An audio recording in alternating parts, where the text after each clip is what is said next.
Este vídeo foi contemplado no edital Cultura Presente nas Redes 2 e recebeu o patrocínio do Governo do Estado do Rio de Janeiro através da Secretaria de Estado de Cultura e Economia Criativa. Hoje a gente vai falar de As Fenícias, do Eurípides. Então, em As Fenícias, o Eurípides vai contar a mesma história que o Ésquilo contou em Sete contra Tebas. Sim, as duas peças contam a mesma história, mas com muitos detalhes de formas diferentes. Isso era normal na Grécia Antiga. Quando a gente estuda os mitos gregos, a gente consegue encontrar o mesmo personagem em duas peças diferentes, filho de pais diferentes, ou mesmo morto em uma história e vitorioso na outra. Isso acontece porque os personagens eram parte do imaginário dos gregos da época, e eles acabavam sendo aproveitados em diferentes peças em diferentes contextos. Essa peça acontece alguns anos depois que Édipo descobre que é filho e marido de Jocasta. Mas, diferente do que acontece em Sete contra Tebas, nessa peça Jocasta não se enforcou e Édipo não se exilou. Édipo ainda está vivendo no Palácio Real de Tebas e Jocasta está viva. E a peça começa nesse ponto. Polinices está cercando a cidade para tentar pegar o trono de volta do seu irmão. Então, no prólogo, a gente descobre que a ação se situa diante do Palácio Real de Tebas. Isso vai se repetir em muitas tragédias. A maioria das tragédias acontece diante do palácio, o que é um recurso muito útil, porque as portas do palácio são um lugar público, já que seria impossível para o público ver o que se passa dentro do Palácio Real. No começo da peça, Jocasta vai até a porta do palácio e relembra ao público a sua história. E isso é um recurso dramático muito útil para o autor. Lembra que eu disse que as peças sempre começam no meio de uma história maior? Em As Fenícias não vai ser diferente. As Fenícias contam um pedaço da história da maldição dos descendentes de Lábdaco. Uma história muito extensa da qual a gente pegou a partir de As Bacantes, e Jocasta vai lembrar pra gente toda a história até aquele momento. Além disso, por se tratar na época de concursos dramáticos, nos quais as peças geralmente eram apresentadas uma por dia, essa recapitulação que a personagem faz da história precedente é muito útil para lembrar ao público o ponto em que a história parou. E isso a gente vê até os dias de hoje, por exemplo, nas séries, no capítulo anteriormente. Então Jocasta lembra da maldição que Laio recebeu de que seria morto pelo seu próprio filho, desse filho do casal que foi entregue a um pastor para ser morto nas montanhas, de como esse filho, no caso Édipo, cresceu e foi criado por Pólibo e Mérope, na cidade de Corinto, do assassinato na encruzilhada, do enigma da esfinge, de como Édipo acabou casando com a própria mãe. Se você quiser conhecer essas... Se você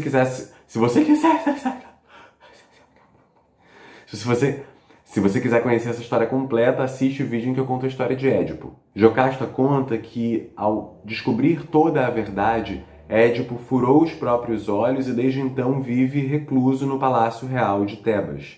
Agora, seus filhos, Polinices e Etéocles, já são homens adultos. Jocasta também conta que foi Édipo quem amaldiçoou os próprios filhos, dizendo que eles se matariam um ao outro, disputando o trono de Tebas. Para que isso não acontecesse, os rapazes decidem se alternar no poder.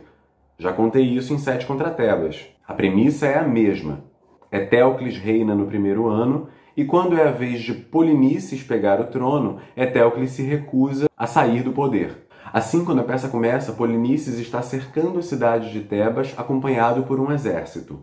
Jocasta havia marcado uma conversa com os dois filhos, na esperança de que os rapazes se conciliassem de forma amigável.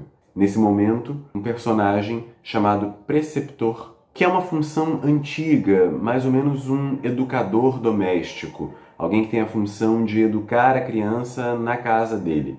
Esse preceptor e Antígona estão conversando no terraço do palácio, observando os detalhes e os chefes do exército inimigo. Então entra o coro, formado por jovens fenícias. Observe que em cada peça o coro é formado por um grupo diferente de pessoas. Então, o coro é um elemento fixo nas tragédias, mas os personagens que compõem o coro mudam de acordo com cada texto e com cada contexto. No primeiro episódio, Polinices consegue entrar escondido em Tebas, encontra sua mãe, Jocasta, e pede que ela o ajude a conseguir uma trégua para que a guerra com seu irmão não seja necessária. Polinices então se mostra disposto a conversar e resolver os seus problemas na base do diálogo, mas Etéocles, encantado pelo poder, diz que não quer dividir o trono com mais ninguém. Jocasta tenta de todas as formas ajudar seus filhos a resolver seus problemas de forma pacífica, mas, neste ponto, os jovens já estão decididos a duelar pelo trono de Tebas. E aí vem o momento em que o coro relembra e canta alguns momentos históricos da cidade de Tebas. Perceba que existe aí mais uma importante estratégia narrativa do dramaturgo. No episódio 2, Etéocles se encontra com Creonte, irmão de Jocasta, para ambos, juntos, pensarem estratégias para a guerra. Ao saber que Polinices posicionou um homem diante de cada uma das 7 portas da cidade de Tebas, Etéocles e Creonte pensam fazer o mesmo, para proteger cada porta com um chefe do seu exército. E nesse momento, Etéocles deixa algumas ordens para Creonte sobre o que fazer caso ele seja morto em combate. E uma dessas ordens é que o corpo de seu irmão Polinices não deveria ser enterrado em solo tebano, e que qualquer um que tentasse fazer isso deveria ser punido com a morte. Nesse momento entra em cena o adivinho Tiresias. Tiresias, você lembra? A gente já viu ele lá na história de Édipo. Aqui ele vem mais uma vez sendo chamado na esperança de que consiga dizer o que deve ser feito para salvar a cidade. Tiresias diz que não vai ser fácil para Creonte ouvir a verdade. Mas, como Creonte insiste, Tiresias finalmente diz que, para que a cidade de Tebas seja salva, o filho de Creonte, Meneceu, deve ser morto em sacrifício.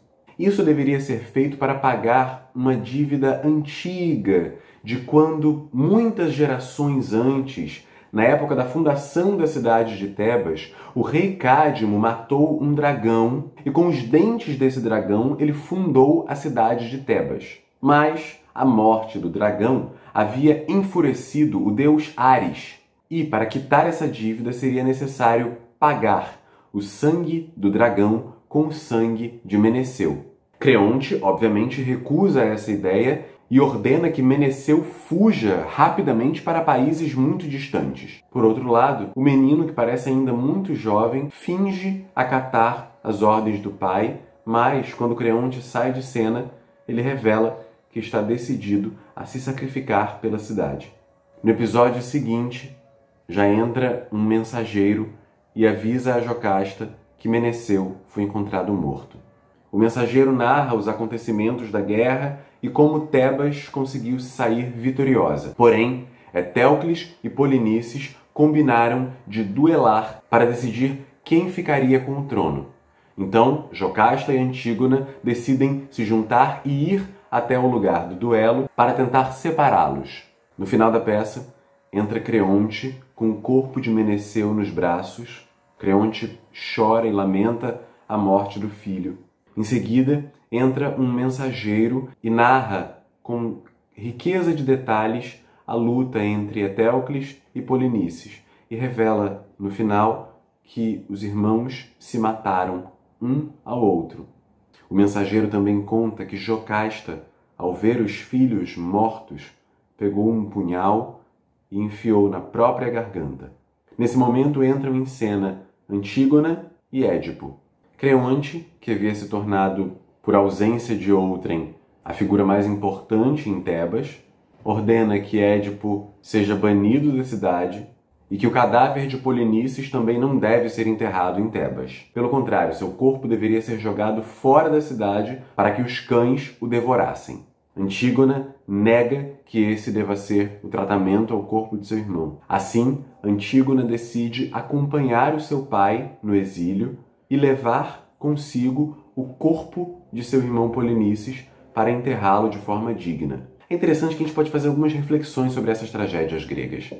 Apesar de a cidade de Tebas ter sido salva e os cidadãos que estão em maior número acabarem felizes, os protagonistas da tragédia sempre acabam infelizes. Creonte perde o filho pequeno, Jocasta assiste aos próprios filhos se matarem mutuamente, depois se mata, Édipo é condenado ao exílio, Antígona não pode enterrar o corpo do seu próprio irmão e acaba exilada junto ao seu pai. É interessante também, por outro lado, perceber essa posição firme que Antígona teve, o que não era comum na sociedade grega clássica, na qual a mulher era relegada a papéis domésticos e se via muitas vezes obrigada a acatar, mesmo sem concordar, com as ordens do marido. Bom, ficam aqui algumas reflexões para a gente pensar a partir do texto de As Fenícias. E você, gostou do texto? Já tinha lido? Quer ler o texto completo? Eu deixei o link para ele aqui na descrição do vídeo. Também deixei aqui na descrição do vídeo o link para o livro do Pascal Thiercy, que eu uso como base para comentar todos os textos de tragédia grega que eu estudo nesse canal. Se você conhece alguma informação interessante ou importante sobre as fenícias que eu não comentei nesse vídeo, deixa aqui nos comentários, que outras pessoas vão poder conhecer também. E se você ficou com alguma dúvida, pode deixar sua pergunta aqui. Obrigado se você chegou até aqui e até a próxima. Este vídeo foi contemplado no edital Cultura Presente nas Redes 2 e recebeu o patrocínio do Governo do Estado do Rio de Janeiro através da Secretaria de Estado de Cultura e Economia Criativa.